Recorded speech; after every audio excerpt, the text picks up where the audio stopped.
दोस्तों नमस्कार, स्वागत है आपका 4 PM पर। मैं हूं आपके साथ अदिति। हरिवंश सिंह ने तो धनखड़ और बिड़ला को भी पछाड़ दिया है, पीछे छोड़ दिया। उपराष्ट्रपति की रेस में मोदी के 2 सांसद सदन में भिड़ गए। आज राज्यसभा में ऐसा कुछ हुआ, देखकर यही लग रहा है कि उपराष्ट्रपति पद के लिए बीजेपी में खूब मारामारी है। उपराष्ट्रपति किसे बनाया जाएगा? मोदी शाह के वफादार, सबसे ज्यादा वफादार कौन है? इस रेस में खूब मारामारी है। कौन कितना विपक्ष को दबा सकता है, कौन कितना मोदी शाह के इशारे पर चल सकते हैं, उन्हें खुश कर सकते हैं, इसकी कोशिश जारी है बीजेपी के भीतर। दोस्तों आज सदन में ऐसा कुछ हुआ जिससे फिर से सदन की गरिमा जो है उसे तार तार किया गया। आज सदन में राज्यसभा में उपसभापति हरिवंश सिंह ने तो बिड़ला और धनखड़ को भी पछाड़ दिया है।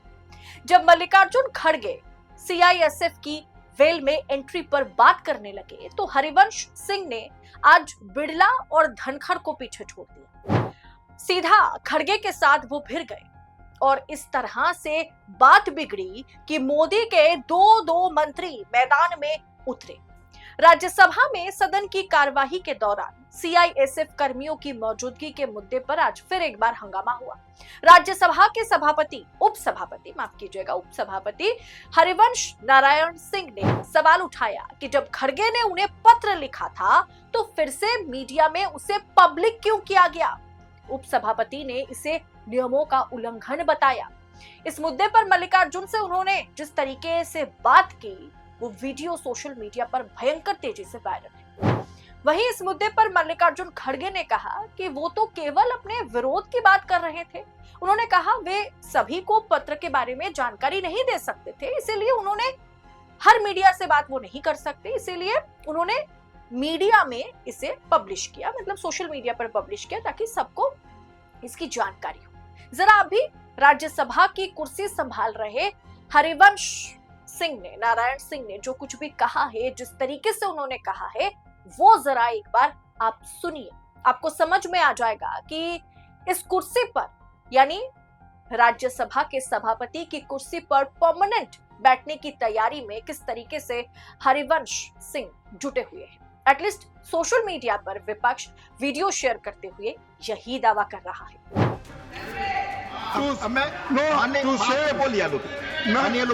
आपने बोल दिया to safeguard the interest outside the house of the parliament। सारी बातें आउटसाइड हाउस में हुई थी, मेरा दायित्व था आपको बताना। सीआरएसएफ को अंदर लाते हो, मैं फिर सीआरएस को अंदर कर दिया। क्या हम टेररिस्ट है? ये पहले तो यहाँ के यहाँ के स्टॉप पार्लियामेंट को प्रोटेस्ट करती थी। It was Parliament Security Service. Nothing is going on. Record. I'll come on 267.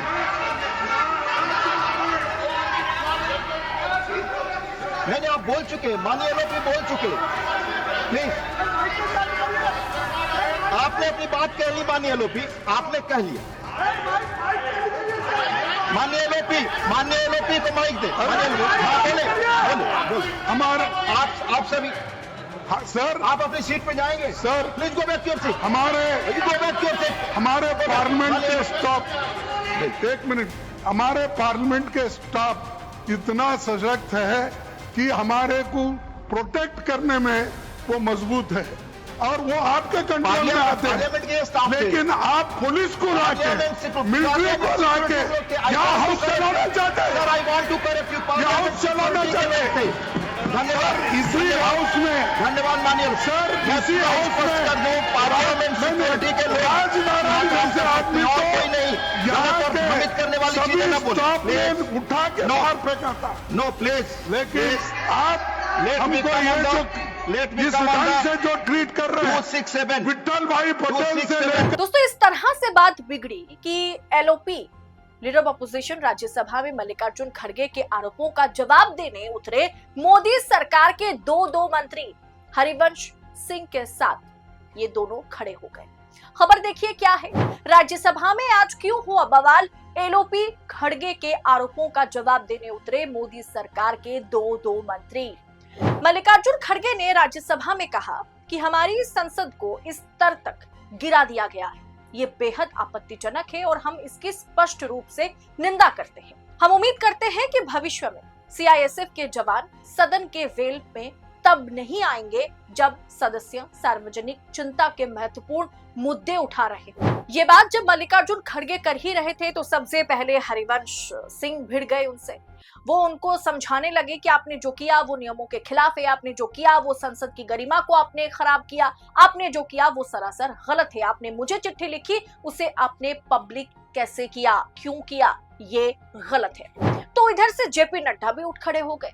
जैसे ही मल्लिकार्जुन खड़गे सीआईएसएफ के मुद्दे पर सरकार को या सीआईएसएफ को घेर रहे थे, सीआईएसएफ पर सवाल उठा रहे थे, सरकार पर सवाल उठा रहे थे, तो जेपी नड्डा बीच में उठ खड़े हो गए। जेपी नड्डा इस दौरान नेता सदन और केंद्रीय मंत्री हैं और उन्होंने कहा कि मैंने इन लोगों से कई बार कहा है, मैं 40 साल से ज्यादा समय तक विपक्ष में था। मतलब जेपी नड्डा कह रहे हैं कि मैंने इनसे कई बार कहा है कि मैं 40 साल से ज्यादा समय तक तो विपक्ष में रहा, बीजेपी जब विपक्ष में थी, तो इन्हें मुझसे ट्यूशन लेनी चाहिए, इन्हें मुझसे सबक लेने की जरूरत है कि कैसे विपक्ष में बैठ के काम करना है। मैं उन्हें बताऊंगा कि विपक्ष का आचरण कैसा होना चाहिए। मल्लिकार्जुन खड़गे मेरे से ट्यूशन ले। आप अभी सिर्फ 10 साल से वहां हैं, मतलब 10 साल से आप ऑपोजिशन में बैठे हैं, आपको वहां 30 से 40 साल रहना होगा। जेपी नड्डा ने यह भी कहा कि विपक्ष के नेता ने जो कहा उसके अनुसार गड़बड़ी के अलग अलग तरीके होते हैं। लोकतंत्र में अगर आप डंडा चलाते हैं और वो मेरी नाक पर लग जाता है तो आपका लोकतंत्र वहीं खत्म हो जाता है जहां से मेरी नाक शुरू होती है। आपको ये समझना होगा, ये गड़बड़ी नहीं, ये अराजकता है। साथ ही कोई भी व्यक्ति जो सभापति के आदेश से अनुशासन और शिष्टाचार बनाए रखने के लिए सदन में है वो मार्शल है, वो किसी अर्धसैनिक बल का सदस्य नहीं। जबकि दोस्तों किरण रिजिजू ने पहले ही स्पष्ट किया था, वेल में जो लोग पहुंचे थे वो सीआईएसएफ थे, वो सीआईएसएफ मतलब पैरा मिलिट्री फोर्स के जवान थे। लेकिन अब सदन में, और सिर्फ जेपी नड्डा ये नहीं कह रहे थे कि ये मार्शल है, ये कोई सीआईएसएफ के लोग नहीं थे, ये सीआईएसएफ नहीं थे, और ये बात वैसे ही सरकार को बचाने के चलते, सीआईएसएफ को बचाने के चलते यही बात हरिवंश नारायण सिंह भी कहते हुए, उपसभापति भी कहते हुए नजर आ रहे थे। अब ये पूरी सिनेरियो को देखते हुए सोशल मीडिया पर इस बात पर बात हो रही है कि एक तरफ जेपी नड्डा, एक तरफ हरिवंश सिंह, ये दोनों मल्लिकार्जुन खड़गे को लपेटने में व्यस्त थे।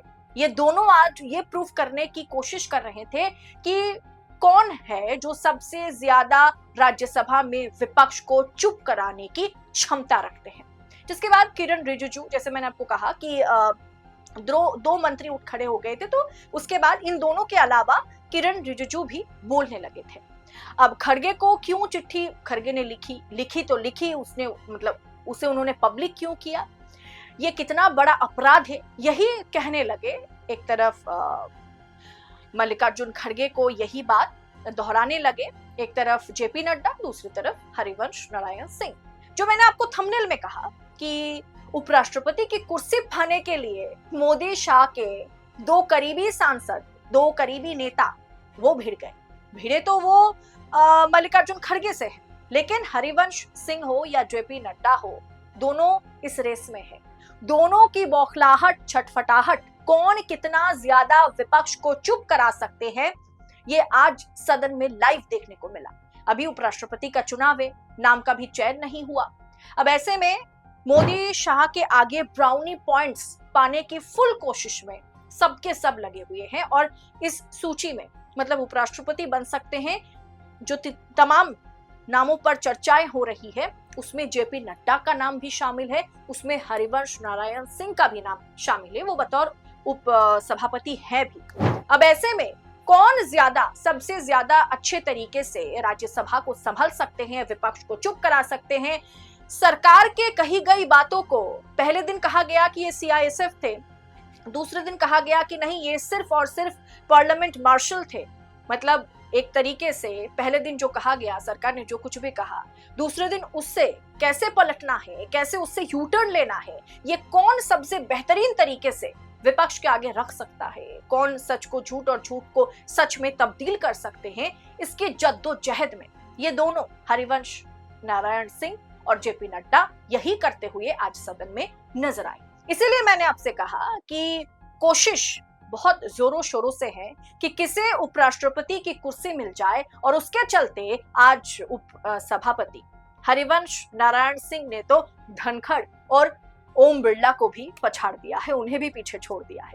उपराष्ट्रपति की रेस में मोदी के दो सांसद, यानी एक तरफ जेपी नड्डा, दूसरी तरफ नारायण सिंह, हरिवंश नारायण सिंह, दोनों आज मल्लिकार्जुन से भिड़ गए और सबने अपने अपने तरीके से दिखाने की कोशिश की कि कौन विपक्ष को सबसे ज्यादा बेहतरीन तरीके से चुप करा सकते हैं और सरकार की झूठ को सच में और सच को झूठ में बदल सकते हैं।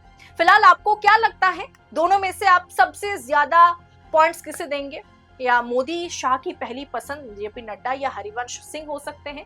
आप अपनी राय कमेंट बॉक्स में हमारे साथ साझा करें। और विपक्ष का गला जिस तरीके से सदन में घोटने की कोशिश हो रही है, जबकि इस बार सत्ता पक्ष घोट नहीं पा रही है, ये भी सच है।